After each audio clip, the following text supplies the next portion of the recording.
right. Well, it seems that a millionaire was throwing a massive party for his 50th birthday. The 50th birthday is a big milestone, isn't it? Yes. Nah. Spoken from Keisha, who is 32. Okay. All right, so during the party, the millionaire's a bit bored and decides to stir things up a bit. So he grabs the microphone and announces to his guests that down in the garden of his mansion, he has a swimming pool with 2 great white sharks in it. And he offers anything he owns to anyone who will swim across that pool. So the party continues for some time with no one accepting his offer until suddenly he hears this loud splash. And all the party guests run to the pool to see what's happened. And in the pool, there's a man frantically swimming. And so fins come out of the water, dun, dun, dun, dun, dun. And jaws are snapping. And the guy just keeps on swimming. And the sharks are gaining. But the guy manages to reach the end, and he leaps out of the pool, exhausted and soaked. And the millionaire grabs the mic and says, "I am a man of my word. Anything of mine I will give, for you are the bravest man I have ever seen." "So what will it be? What would you like?" the millionaire asked. The guy grabs the mic and says, "Why don't we start with the name of the person that pushed me in?"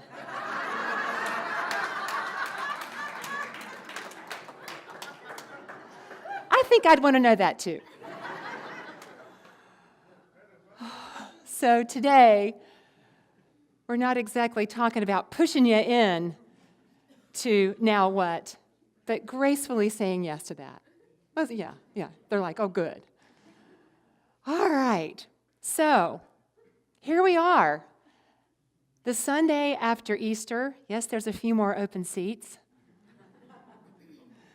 But I just wanted to recap Easter.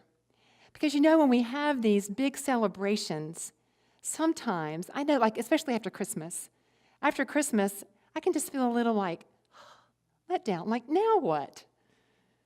So we just had this beautiful celebration called Easter. We celebrated on Palm Sunday, we released on Good Friday, and we came here last Sunday to say yes to a new beginning. So how you doing? Are you continuing to say yes to your journey? Are you continuing to release that which no longer serves you? Are you continuing to go into the tomb experience where you release and then you reflect and you integrate and then you say yes to a new beginning? I won't ask for answers. These are just for you to discern within you. How's it going?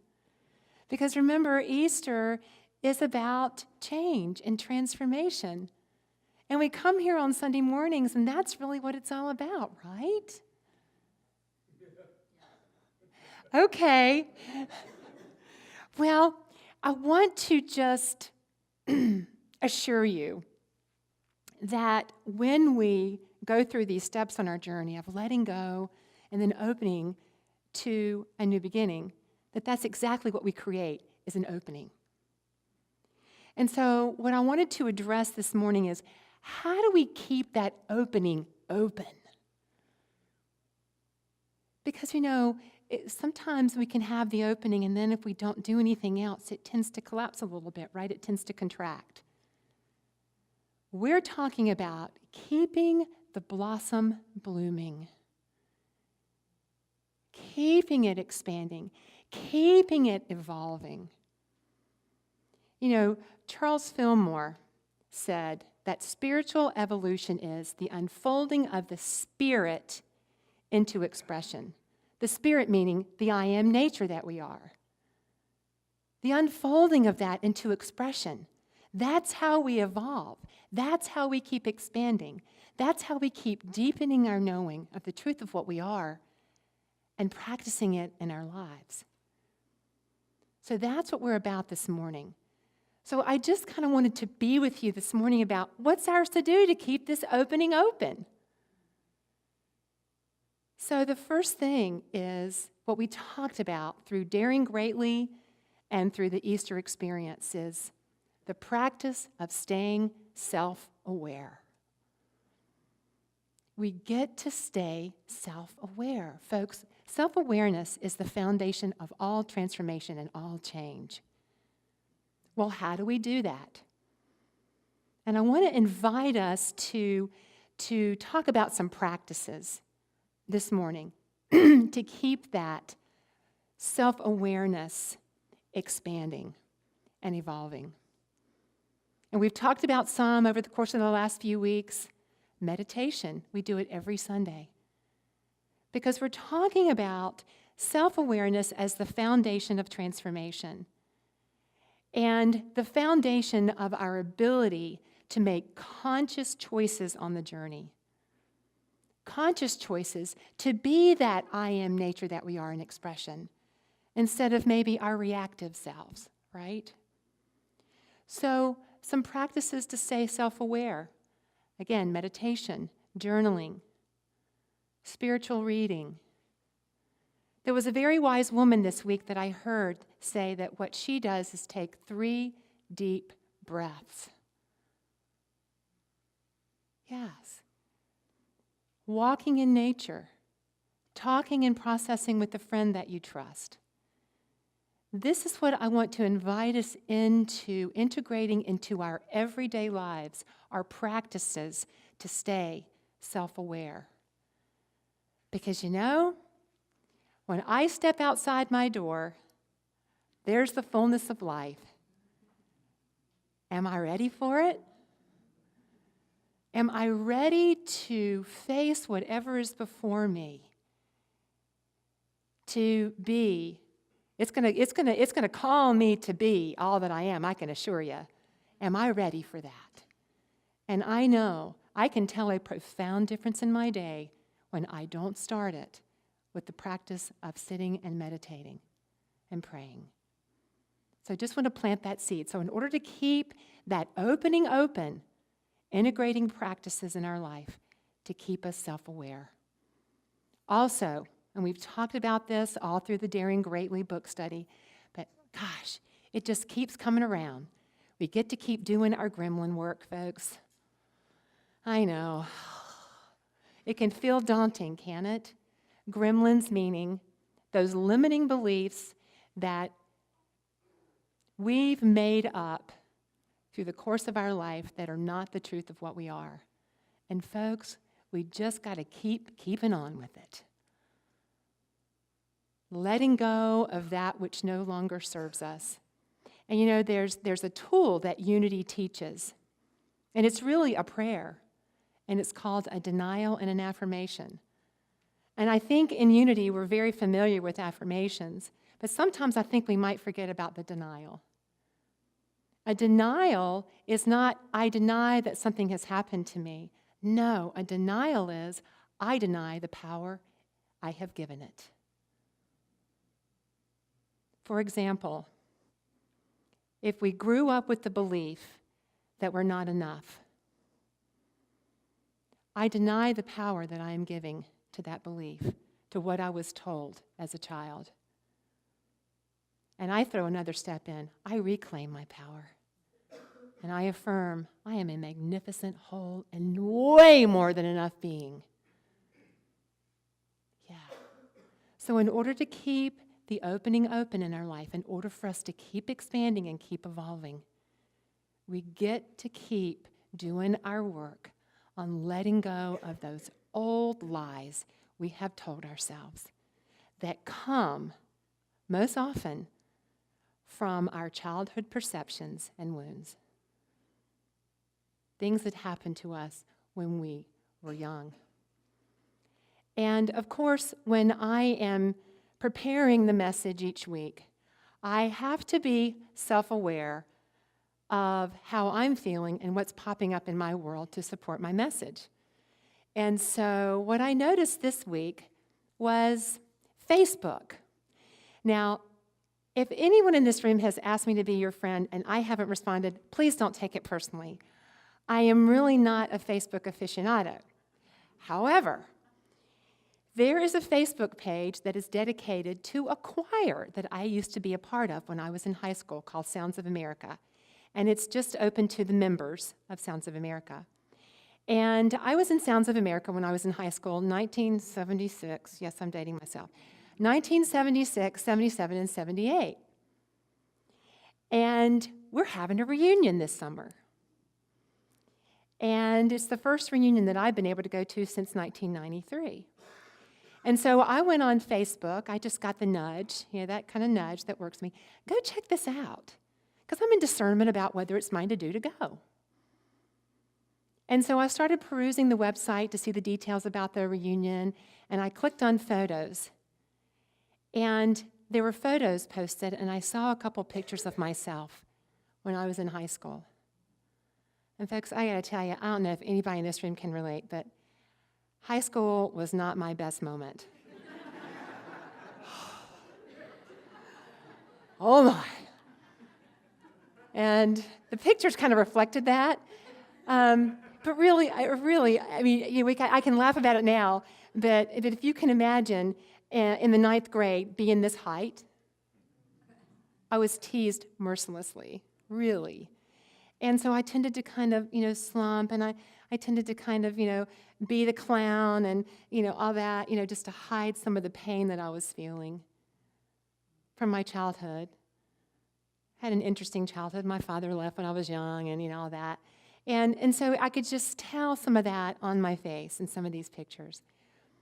And I can just remember that I had this inner nudge to join this choir. I saw them, and I had this nudge when I was a teenager. I'm like, I really like this. Music was a part of my life, and I'd been in choir since I was a little girl. So I said yes to being in this choir. Now, the tagline of this choir, Sounds of America, is positive example of American youth. Yes, there's a cheese factor there. I mean, really. We sang patriotic and religious music, and every summer, we would get in buses, 3 busloads of kids, if you can imagine, ages 16 to 23, and we would travel all over the country. We sang at Mount Rushmore, we sang in VA hospitals, at Disneyland. It was the coolest. I mean, really. The thing is, when I joined this choir, I was still, in my kind of, and there was a man. He and his wife were the main sponsors, named Hasty, is Nancy and Tom Hasty. And Mr. Hasty saw something in me that I couldn't see in myself. And he called it out. He asked me to do really risky, bold things like sing in the front with a small group of people in a small ensemble. He asked me to do a duet. He asked me to actually do a narrative part. There's a part where you come down and you talk about the group. And I can remember one time, I was scared to death. I was so scared to say yes, but I said yes because he believed in me. He saw something in me. And I can remember one time I was doing this narrative, and I completely went blank. And I had to turn around to the choir, and they finished it because they knew it. And I thought about that, and I thought about that would have had me crumble before. But this man and this group believed in me, and they kept calling me up. This experience in my life was life-transforming.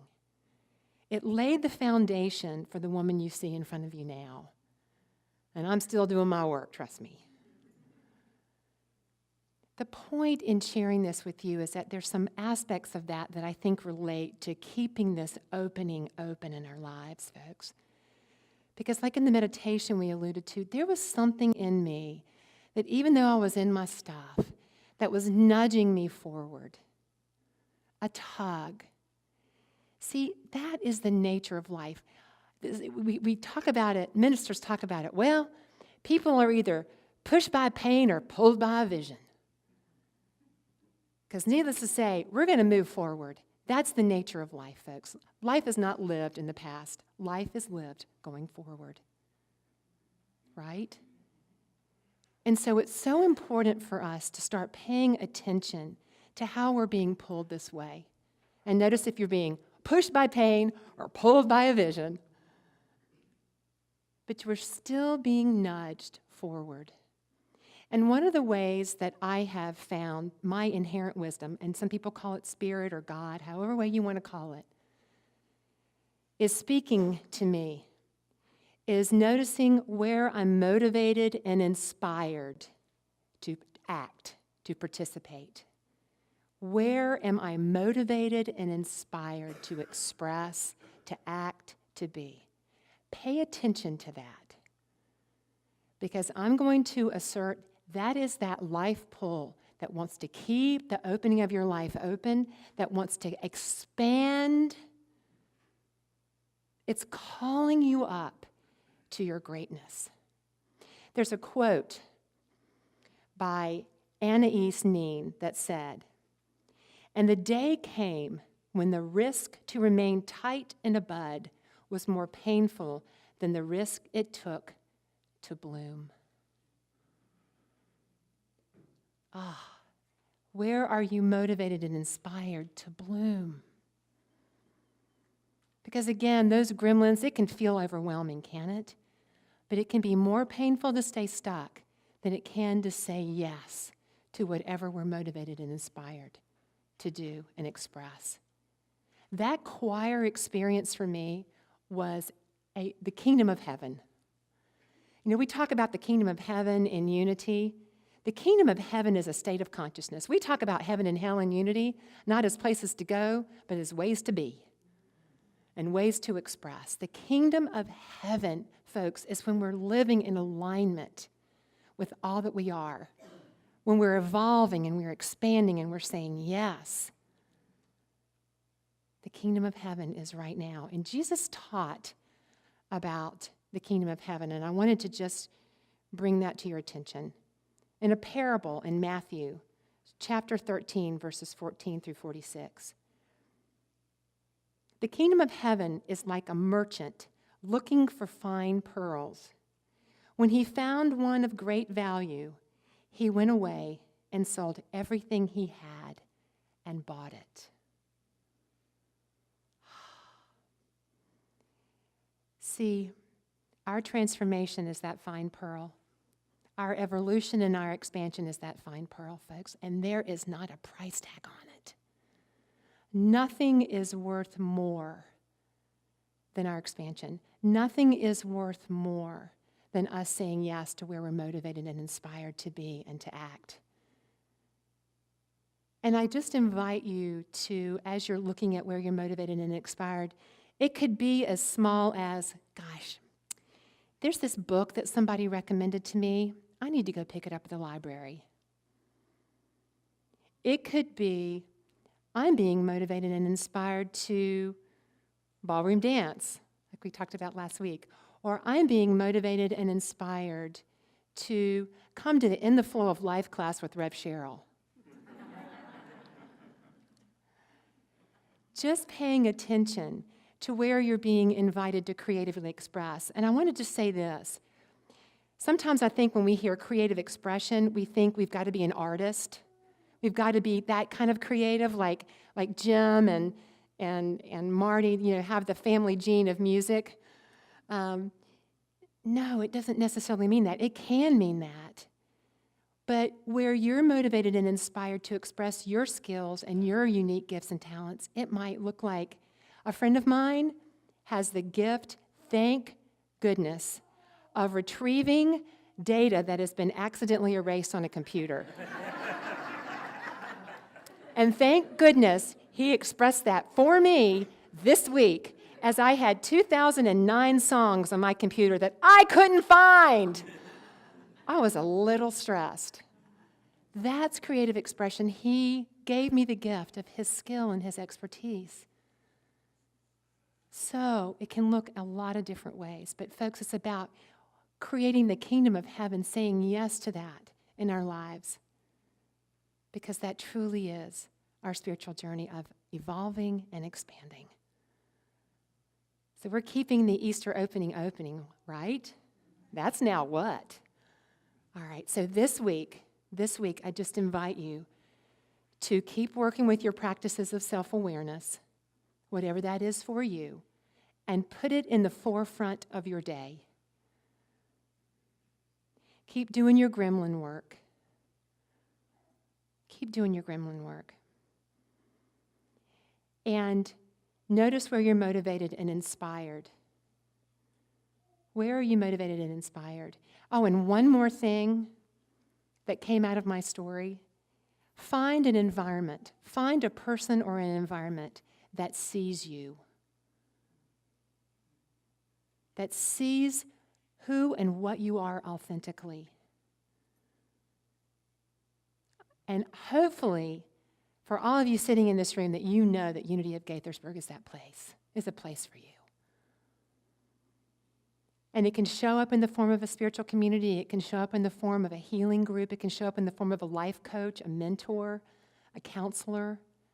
I just invite you to find an environment, find a relationship in your life where you can be you and you can be seen for the magnificence that you are.